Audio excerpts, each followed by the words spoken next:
গতকালকে তৃণমূল কংগ্রেসের যে ছাত্র সংগঠন টিএমসিপি তার প্রতিষ্ঠা দিবস ছিল। সেই প্রতিষ্ঠা দিবসের সভা থেকে মুখ্যমন্ত্রী একাধিক কথা বলেছেন। তার মধ্যে একটা কথা ছিল, আমি অ্যাকশন নিতে চাই না, তার কারণ আমি চাই ওরা ভালো করে পড়াশুনো করুক। আমি যদি কারোর বিরুদ্ধে এফআইআর করি, তার ভবিষ্যৎটা নষ্ট হয়ে যাবে, সে আর কোথাও চান্স পাবে না, পাসপোর্ট পাবে না, ভিসা পাবে না। আমি যদি কারোর বিরুদ্ধে লিগালি অ্যাকশন নিই, সে বিচার পাবে না, সে মনে রাখবেন তার জীবনটা পুরো নষ্ট হয়ে যাবে। প্রথম কথা হচ্ছে, তৃণমূল কংগ্রেসের ছাত্র পরিষদের প্রতিষ্ঠা দিবস না, প্রতিষ্ঠা দিবসটাও হাইজ্যাক করা। ওটা ভারতীয় জাতীয় কংগ্রেসের ছাত্র সংগঠন এনএসইউআই এর প্রতিষ্ঠা দিবস।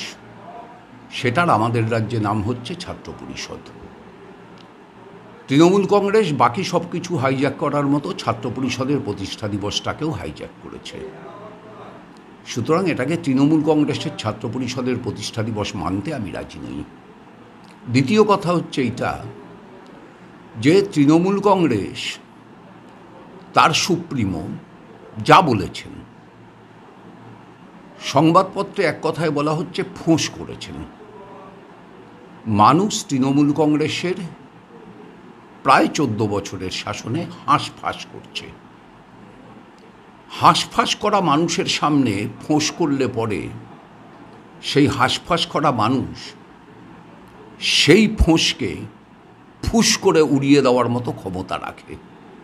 এবং 14ই আগস্ট রাতে মানুষের এই ফুস করে রুখে দাঁড়ানোর শক্তির জোর তৃণমূল কংগ্রেসের সুপ্রিমো নিশ্চয়ই বুঝেছেন। ভয় দেখায় সে যে আসলে ভয় পায়। এটাই ভয়ে নিয়ে যে বিজ্ঞান, সেই বিজ্ঞানের প্রাথমিক সূত্র। সুতরাং তৃণমূল কংগ্রেসের সুপ্রিমো ভয় পেয়েছেন এবং সেই জন্য তিনি ভয় দেখানো শুরু করলেন, এবং সেটার পরিণতিতে দুর্গাপুরে আমাদের পার্টি অফিসের উপরে হামলাও হলো। আরও বিভিন্ন জায়গায় হামলা হতে পারে। আমরা ওদেরকে জানাতে পাই, যত পারুন হামলা করুন, যতক্ষণ জীবন আছে, বেঁচে আছি, ততক্ষণ জাস্টিস ফর আরজি কর, এটা ছাড়া অন্য কোনো শব্দ আমাদের মুখ থেকে উচ্চারিত হবে না। বর্তমান রাজ্য সরকারের যে ভূমিকা, দোষীদের আড়াল করার জন্য নানা রকম চক্রান্ত অত্যন্ত নিন্দনীয় এবং ধিক্কারযোগ্য। আমরা তীব্র ভাষায় এর নিন্দা জানাচ্ছি এবং এরই প্রতিবাদে পশ্চিমবঙ্গ সরকারের অধীনে যে পশ্চিমবঙ্গ নাট্য একাডেমি আছে, সেই নাট্য একাডেমির কাছে আমরা আবেদন করেছিলাম। এই দীর্ঘ 28 বছরের নাট্য আন্দোলনের ইতিহাসে আমরা এবারই প্রথমবার 50,000 টাকা সেখান থেকে অনুদান পেয়েছিলাম নাট্য মেলা করার জন্য। কিন্তু এই সামগ্রিক ঘটনায় সরকারের যে অবস্থান, তাকে নিন্দা জানিয়ে তার প্রতিবাদে আমরা সেই 50,000 টাকা নাট্য একাডেমিতে ফেরত পাঠিয়ে দেব, প্রতিবাদের স্মারক হিসেবে। প্রতিবাদের তৃণমূল কংগ্রেস ভয় পেয়েছে, আমি আগে বলেছি। দ্বিতীয় কথা হচ্ছে এইটা যে আরজিকর কাণ্ড একটা নতুন জিনিসকে স্পষ্ট করেছে। কি সেটা? ধর্ষণ কোনো নতুন ঘটনা না। পৃথিবীতে যুগে যুগে, কালে কালে, দেশে দেশে, এমনকি আমাদের রাজ্যেও অতীতে বহু ধর্ষণের ঘটনা, ধর্ষণ করে খুন করার ঘটনা, গণধর্ষণের ঘটনা ঘটেছে। ধর্ষণটা নতুন শব্দ না। নতুন শব্দ হচ্ছে এইটা যে ধর্ষণ করবার পরে একটার পর একটা মিথ্যার আশ্রয় নেওয়া। প্রথমে পরিবারকে জানানো অসুস্থ, তারপর জানানো আত্মহত্যা করা, তারপর পরিবার উপস্থিত হওয়ার পরে 3 ঘন্টা বসিয়ে রাখা। যেটাকে অকুস্থল বলা হচ্ছে সেমিনার রুম, সেই সেমিনার রুমে বাইরের মানুষদের অবাধ পদচারণা।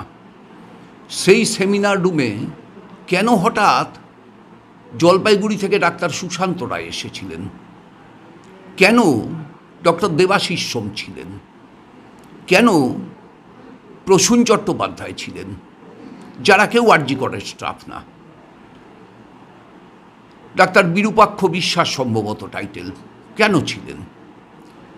এই যে এতগুলো ডাক্তার, যারা সকলে সন্দীপ ঘোষের সঙ্গে ঘনিষ্ঠ সম্পর্কে যুক্ত, এবং যে সন্দীপ ঘোষের বিরুদ্ধে আরজিকরকে কেন্দ্র করে লক্ষ লক্ষ, কোটি কোটি, কয়েকশো কোটি টাকার দুর্নীতির অভিযোগ বিদ্যমান, আজকে না, এই ঘটনার পরে অভিযোগ আসছে তা না, অভিযোগ এসেছিল 13ই জুলাই 2023-এ। অভিযোগ করেছিলেন তৎকালীন আরজিকর হাসপাতালের deputy super Akhtar Ali. Akhtar Ali transfer হয়ে গেলেন, সন্দীপ ঘোষ বহাল থাকলেন। আরজিকর কাণ্ডের পরে সন্দীপ ঘোষকে আরজিকর থেকে সরিয়ে আরেকটা মেডিকেল কলেজের অধ্যক্ষ করা হলো। কেন পুলিশ মৃতদেহ জ্বালিয়ে দেওয়ার জন্য এত তাড়াহুড়ো করলো? সন্ধ্যের পরে কোনো পোস্টমর্টেম হয় না, এক্ষেত্রে কেন সন্ধ্যের পরে পোস্টমর্টেম করা হলো? কেন মৃতদেহ জ্বালানোর সময় মেয়েটির মা বাবা কেউ উপস্থিত না থেকে ওখানকার স্থানীয় তৃণমূলের একজন নেতা তিনি স্বাক্ষর করলেন? এই রকম অজস্র ঘটনা। কেন শ্মশানের ম্যানেজার বলছেন যে তাকে আগে থেকেই জানিয়ে রাখা হয়েছিল যে এই ডেড বডিটা এলে সবার আগে ঢুকিয়ে দিতে হবে? আমরা তো শ্মশানে কখনো এই জিনিস দেখি না। লাইন ম্যানেজ সিনেমা হলে হয়, থিয়েটার হলে হয়, হয়তো লক্ষ্মীর ভাণ্ডারের ফর্ম ফিল আপেও হতে পারে, কিন্তু লাইন ম্যানেজ শ্মশানে আমরা তো কখনো শুনিনি। এক্ষেত্রে তাও হলো। এই যে এত ব্যস্ততা, এত তাড়াহুড়ো কেন ছিল? এই প্রশ্নটা মানুষ অনেক বড় করে গ্রহণ করেছেন, যেটা প্রমাণ করছে যে কোথাও না কোথাও অপরাধের কোনো চিহ্ন মুছে দেওয়ার চেষ্টায় রাজ্য সরকারের প্রশাসন এবং রাজ্য সরকারের পুলিশ একযোগে সচেষ্ট ছিল। এই সচেষ্টতাটার কারণ কি? মানুষের কাছে বেসিক প্রশ্ন এইটা। আরজিকরের মেয়েটি, সেই মেয়েটি আমাদের ভবিষ্যৎ সম্ভাবনার একটি দরজা ছিল। ভালো ছাত্রী, ভালো ডাক্তার, যতটুকু ডাক্তারি সে করেছে তার মধ্যে কোভিডকালে সে যথেষ্ট সার্ভিস দিয়েছে তার এলাকায়। এসব আমরা এখন জেনে গেছি, মানুষ জেনে গেছেন।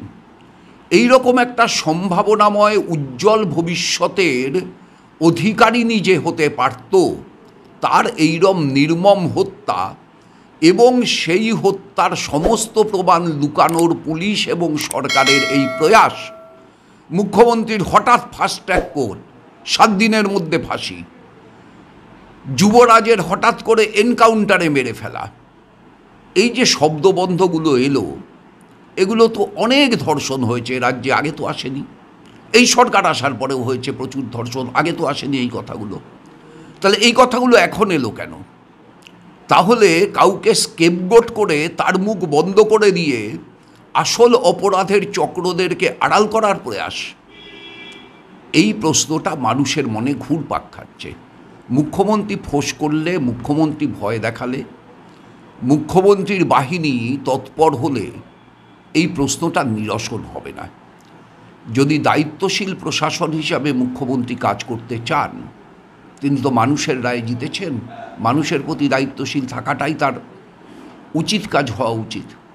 তাহলে পরে মানুষের মনে ওঠা প্রশ্নগুলো নিরসন তার করা উচিত।